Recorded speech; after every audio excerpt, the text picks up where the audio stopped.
두 번째 지난주에 했던 거를 생각해 봅니다. 우리는 지금 민법 총칙에서 법률행위 유효 요건이 뭐냐 이걸 보고 있죠. 그래서 첫 번째 법률의 목적이 갖춰야 될 요건이 네 가지가 있다. 확정성, 가능성, 적법성, 사회적 타당성. 그죠? 그 중에 특히 확정성, 원시적 불능은 무효, 후발적 불능은 유효.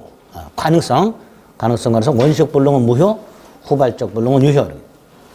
적법성과 관련해서는 강행규정, 임의규정 구별해야 되고 임의규정 하나 외워야 되죠. 임차인의 비용, 상환, 청구권 규정. 그리고 강행규정을 또다시 효력규정과 단속규정으로 나누고요. 단속규정은 위반하더라도 처벌만 될 뿐 무효가 아니다 그랬죠. 그래서 미등기 전매 금지 규정, 분양권 전매 제한 규정, 공인중개사의 직접 거래 행위 금지 규정 이런 것들이 단속 규정이고 그걸 위반하더라도 무효가 아니다. 자, 사회적 타당성과 관해서는 반사회 질서 행위하고 불공정한 행위가 있었죠. 반사회 질서 행위 인거 아닌 거 꼭 구별하자 그랬죠. 특히 아닌 거 강제 집행을 면할 목적의 허위의 근저당권을 설정하는 행위, 범죄행위 성립 과정에 강박이라는 불법적 방법이 사용된 경우, 양도소득세 따위로 회피할 목적으로 실제 계약서에 대금보다 줄여서 기재하는 약정 이런 것들 다 반사회 질서행위 아니다. 그 세 가지는 꼭 기억해달라 일단 기본 과정에서. 그 다음에 부동산 이중매매 원칙 강매매는 유효하고 먼저 등기한 자가 소유권을 취득. 다만 예외 매도인의 배임행위와 제2매수인의 적극가담 행위가 있으면 제2매매는 무효가 되고 자 무효가 되었을 때 두 가지는 꼭 기억하자. 제2매수인과 거래한 전득자나 선악불문하고 소유권을 취득하지 못한다는 거 하고 제2매수인 등기를 말소하는 방법 제2매수인이 직접 안 되고 매도인을 대신하여 말소 청구할 수 있다. 세 번째 동기불법 원칙적으로 반사회 질서행위 아니다. 다만 그 불법한 동기가 즉 동기가 반사회 질서적인 경우에 그걸 상대방한테 표시하거나 알려진 경우 이때는 반사회 질서행위가 된다. 마지막으로 반사회 질서 행위가 되었을 때 효과가 그래서 불법 원인급여라는 거 기억해야 되죠. 반환 청구할 수 없다 이렇게 되죠. 그다음에 불공정한 행위, 폭리 행위를 말한다. 요건이 뭐냐? 급부와 반대급부의 현저한 불균형이 있어야 된다. 요거 행위 당시 사회통념상 객관적 가치를 가지고 판단해라. 그 다음에 피해자의 궁박경설 또는 무경험 셋 중에 하나면 충분하다. 궁박은 정신적 궁박을 포함한다. 무경험은 일반 거래 경험 부족을 의미한다. 그 다음에 조금 이따 대리와 관해서 하나 물 거예요. 궁박은 본인 기준, 경설 무경험은 대리인 기준이다. 폭리자에게 폭리 의사가 있어야 된다. 피해자의 궁박 등을 알면서도 그걸 이용하려는 의사까지 있어야 불공정한 행위가 성립한다. 불공정한 행위 적용과 관련해서는 증여나 기부와 같은 무상행위나 경매 같은 경우에는 불공정한 행위는 성립하지 않는다. 적용되지 않는다. 그 정도. 기본 가져서 알아둘 것들이에요. 법률행위 해석과 관련해서는 특히 의사표시가 불일치할 때 어디에 기준을 삼을 것이냐 원칙 표시. 그걸 규범적 해석 그랬죠. 예외 자연적 해석. 양당사자 의사가 합치한 경우에는 설령 표시를 잘못하더라도 합치한 대로 계약이 성립한다. 그걸 오표시 무해 원칙이라고 했습니다. 그 결론 기억하셔야 됩니다. 그 다음에 법률행위 필수 구성 요소인 의사표시 요건이 있었죠. 의사표시가 일치하고 하자가 없어야 된다. 따라서 의사표시가 불일치하면 어떻게 하느냐. 그 불일치와 관련해서 두 가지 비진이 허위 표시가 있었죠. 비진이는 거짓 사직서 제출. 원칙 표시한 대로 유효하되 상대방의 악의 또는 과실이 있으면 무효가 된다. 진의의 뜻, 특정 의사를 표시하고자 하는 표의자의 생각 이런 것들이 비즈니스 기억나시면 되고요. 요게 이제 첫 번째 했던 거고요. 두 번째 허위 표시부터 있죠. 허위 표시는 상대방과 통정한 허위 의사 표시, 즉 상대방과 합의한 비진이 무효라 그랬고 선의의 제3자에게 대응하지 못한다 그랬으면 가장매매 기억하자 그랬죠. 가장매매 언제나 무효 반사회 질서행위 아니다. 가장매도인은 가장매수인에게 말소 등기 청구할 수 있다. 가장매도인의 채권자는 채권자 취소권을 통해서 취소할 수 있다. 선의의 제3자에게 넘어갔다. 그 제3자 선이 이기만 하면 충분하다. 과실 유무로 묻지 않는다. 선의는 추정된다. 선의의 제3자와 거래한 전득자는 선악불문하고 보호된다. 선의의 제3자가 무효를 주장하는 것은 무방하다. 그죠? 가장매매와 구별해야 될 가장행위, 은닉행위. 증여를 하면서 증여를 은닉하고 매매로 가장했다. 매매는 무효, 증여는 유효, 등기도 유효.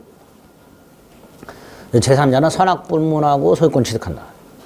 마지막으로 108조 2항의 제3자 아닌 놈들 지난주에 봤죠. 당사자의 상속인하고 채권 가장량도의 채무자. 그 두 놈은 기억을 해주세요 그랬어요. 그죠? 자, 세 번째가 착오죠. 의사표시가 불일치하고 불일치를 모르고 있는 거. 표시상 착오, 내용상 착오가 기본이면서 동기의 착오 조심하자. 동기의 착오는 원칙적으로 착오가 아니다. 다만 그 동기가 상대방한테 표시돼서 알려진 경우하고 표시하지 않았지만 상대방에서 유발된 경우하고 이럴 땐 착오가 될 수 있다. 착오가 되면 그 의사표시는 원칙 유효화돼 취소할 수 있다. 취소 요건. 중요 부분의 착오일 것, 중대한 과실이 있을 것, 자실이 없을 것. 중요 부분 착오가 아닌 것, 시가착오, 면적착오, 소유자 착오.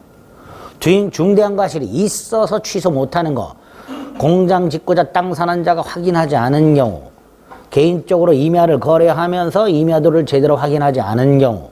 중대한 과실이 있다, 취소할 수 없다. 만약에 취소하면 처음부터 무효가 된다. 그랬죠? 그리고 두 가지 기억하자. 취소함으로써 상대방의 손해를 입혔다 하더라도 손해배상 책임 없다는 거 하고 착오 취소권 배제 특약은 얼마든지 할 수 있다. 이 정도. 그게 착오에서 했던 거죠. 사기 강박. 의사표시는 일치하지만 기망이나 강박에 의해서 착오 또는 공포심이 생겨서 의사표시한 경우. 하자 있는 의사표시라 했죠. 요건. 기망이나 강박에 의한 착오 또는 공포심의 발생. 착오 또는 공포심에 의한 의사표시.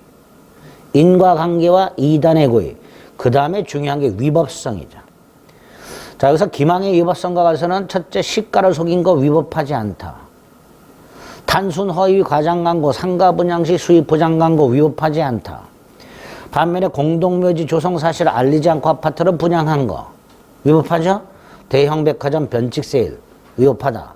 강박, 고소하겠다, 고발하겠다 위법하지 않다.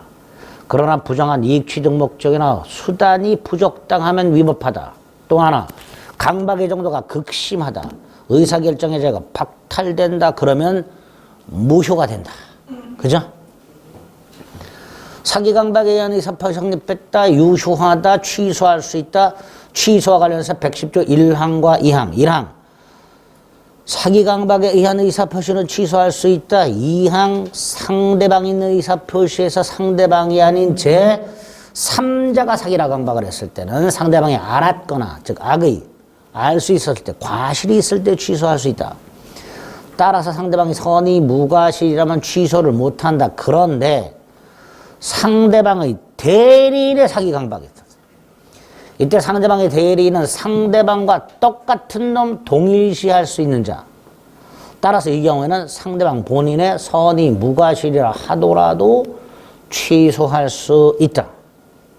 그 다음에 부수적인 거 두 개. 사기 강박을 당한 자는 취소와 손해배상 청구권이 있다. 이때 취소하지 않고도 손해배상 청구할 수 있다 하고요.